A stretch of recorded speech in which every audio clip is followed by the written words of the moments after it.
नमस्कार, मैं हूं आपके साथ राखी लांबा। यूपी की पूर्व सीएम और बसपा चीफ मायावती यूपी में लोकसभा चुनाव के लिए पूरे तरीके से तैयार है और वो लगातार बैठकें भी कर रही हैं।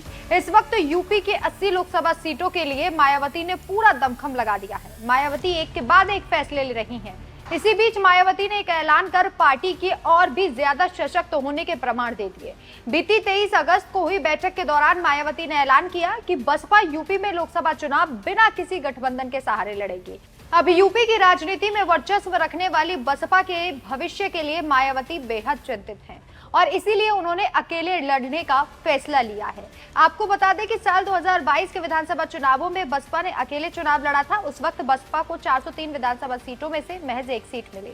वहीं अगर बात 2014 के लोकसभा चुनावों की करें, तब भी बसपा ने अकेले चुनाव लड़ा और तब बसपा को 0 सीटें मिली।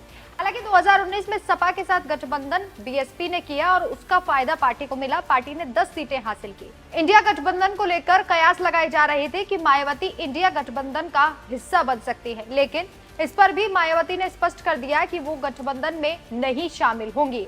ऐसे में सवाल उठता है कि आखिर मायावती अकेले ही क्यों चुनावी हुंकार भरना चाहती है। दलित नेता और यूपी की 4 बार सीएम रही मायावती आखिर क्यों किसी पार्टी पर भरोसा नहीं करना चाहती, जबकि अतीत में मायावती को इससे फायदा हुआ है।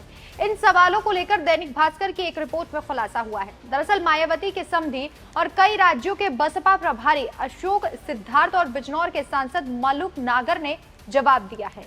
दरअसल मायावती के समधी और कई राज्यों के बसपा प्रभारी अशोक सिद्धार्थ ने इस बारे में जवाब दिया है। जब उनसे सवाल किया गया कि आखिर मायावती अकेले ही क्यों चुनाव लड़ना चाहती हैं, जबकि अकेले लड़ने से उनकी सीटें कम होती है। 2014 में अकेले लड़े तब 0 सीटें आई थी और इस बार दावेदारी मजबूत होगी क्या, इस पर उन्होंने कहा 100% रहेगी। 2014 की परिस्थितियां अलग थी, आज की परिस्थितियां अलग है। 2014 में बीजेपी को लोग अलग नजर से देख रहे थे।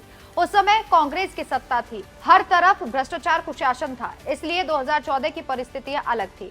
अब जनता ने दोनों का शासन देख लिया है। अब बसपा का शासन लोगों को याद आ रहा है।